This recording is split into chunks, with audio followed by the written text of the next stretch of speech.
নমস্কার চাষি বন্ধুরা, আশা করি সমস্ত আমার চাষি বন্ধুরা এবং দর্শক বন্ধুরা সমস্ত সবাই ভালো আছেন।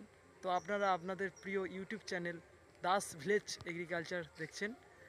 তো আজকে মার্চ মাসের প্রায় আধা হয়েই গেল। তো এই সময় আপনারা আপনাদের বাগানে কি সবজি লাগাবেন এবং তার উপরেই একটা বিস্তারিত ভিডিও, যেটি আপনারা অল্প খরচের মধ্যে অধিক মুনাফা আনতে পারবেন। আপনারা এটা ছাদ বাগানি চাষিরাও লাগাতে পারেন, আর যারা ব্যবসা ভিত্তিকভাবে করছেন তারাও এই সবজিগুলো লাগালে অত্যন্ত লাভবান হবে। কারণ এই সময় গরমের শুরু এবং বসন্তের শেষ, এই সময় এই সবজিগুলো লাগালে খুব তাড়াতাড়ি গ্রোথ আসবে আর তাড়াতাড়ি বাড়বে। তো পুরো ভিডিওটা বন্ধুরা দেখবেন, দেখলে আপনারা বুঝতে পারবেন। তো প্রথমেই আমরা আলোচনা করব লতানো সবজি। তো বন্ধুরা, আপনারা এই মার্চ মাসে আপনারা ঝিঙা চাষ করতে পারেন। অত্যন্ত লাভজনক চাষ, কম পয়সার ইনভেস্ট করে আপনারা ঝিঙে চাষ করতে পারেন। 2 নম্বর, আপনারা চিচিঙা চাষ করতে পারেন। এই সময় চিচিঙা খুব ভালো ফলন হয় আর তাড়াতাড়ি খুব বাড়ে, তো চিচিঙা চাষ করতে পারেন।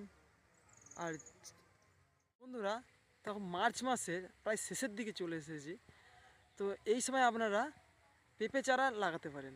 তো এই সময় পেঁপে চারা লাগানোর খুবই উপযুক্ত সময়। তো আপনারা দেশি জাতের পেঁপে চারা লাগাতে পারেন, যে রাঁচি যে পেঁপে হয় না, ওই পেঁপে চারা লাগাতে পারেন, কিংবা রেড লেডি পেঁপে লাগাতে পারেন। হাইব্রিড পেঁপে চারাগুলোতে সমস্যাটা হয় যে ট্রিটমেন্ট যদি ভালোভাবে না করেন তো ভাইরাস লেগে যায়। তো আমি সাজেস্ট করব আপনাদের দিকে, আপনারা দেশি জাতের যে পেঁপে চারাটা হয় ওই পেঁপে চারাটা লাগাবেন, ওতে খুবই ভালো ফলন হয়। ঠিক আছে। 4 নম্বর, আপনারা এই সময় ওল গাছ, ওলের যে বীজ হয়, আপনারা এই ওলের বীজ লাগাতে পারেন। তো এটা উপযুক্ত, ওলের জন্য খুবই উপযুক্ত সময়।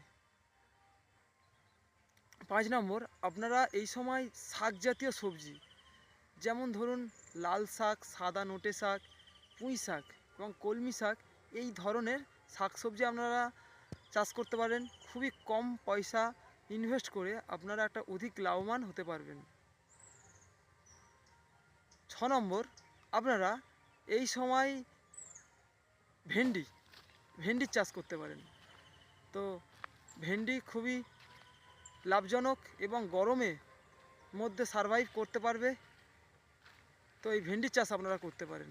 7 নম্বর, আপনারা এই সময় শশার চাষ করতে পারেন। শশা, কারণ এই গ্রীষ্মের সময় শশার খুব ডিমান্ড থাকে, তো আপনারা এই সময় শশা চাষ করতে পারেন। দেশি জাতের যে শশা, এই শশা আপনারা চাষ করতে পারেন। 8 নম্বর, আপনারা এই সময় উচ্ছে বা করলা চাষ করতে পারেন। উচ্ছে, যেটা হাফ উচ্ছে যেটা হয়, ওটা চাষ করতে পারেন, কিংবা ফুল করলা ওটা চাষ করতে পারেন, কারণ গরমের সময় এর ডিমান্ডটা খুবই বেড়ে যায়, এটা আপনারা চাষ করতে পারেন। আচ্ছা, 9 নম্বর, আপনারা গ্রীষ্মকালীন টমেটো চাষ করতে পারেন। কারণ এখন গ্রীষ্মকালীন কিছু জাত এসেছেন যা 42 ডিগ্রি টেম্পারেচার পর্যন্ত ফুলের ফল সেটিং হয়, তো আপনারা এই গ্রীষ্মকালীন টমেটো চাষ করতে পারেন। তো বন্ধুরা, এই সময় উপযুক্ত টাইম মার্চ মাসের, আপনারা গ্রীষ্মকালীন ধনেপাতা চাষ করতে পারেন। খুব কম পয়সা ইনভেস্ট করে আপনারা এই ধনেপাতা চাষ করতে পারেন, অধিক লাভ দিয়ে যাবে আপনাদের। তো 10 নম্বর, এই সময় আপনারা মার্চ মাসে অবশ্যই বটবটির চাষ করবেন। বটবটি আমাদের মাটিতে নাইট্রোজেন বাড়ায় আর মাটির উর্বরতা শক্তি বাড়ায়, তো আপনারা এই সময় বটবটি চাষ করতে পারেন। বটবটি খুব কম পয়সা ইনভেস্ট করে আপনাদের অধিক মুনাফা দিয়ে যাবে। তো বন্ধুরা, আজকের ভিডিও এই পর্যন্তই। তো মার্চ মাসে এই সবজিগুলো আপনারা লাগালে, যে কোনো একটি সবজি লাগালেও আপনারা লাভবান হবেন।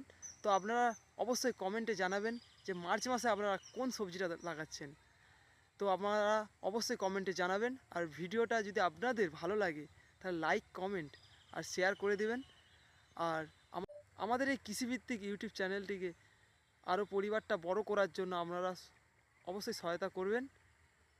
এই বলে আজকের এই কৃষিভিত্তিক যে আলোচনা আজকে শেষ করলাম। তো আপনারা সমস্ত বন্ধুরা সুস্থ এবং ভালো থাকবেন, ও পরবর্তী কোনো এক কৃষিভিত্তিক ভিডিওর উপরে আবার দেখা হচ্ছে। হরি বল।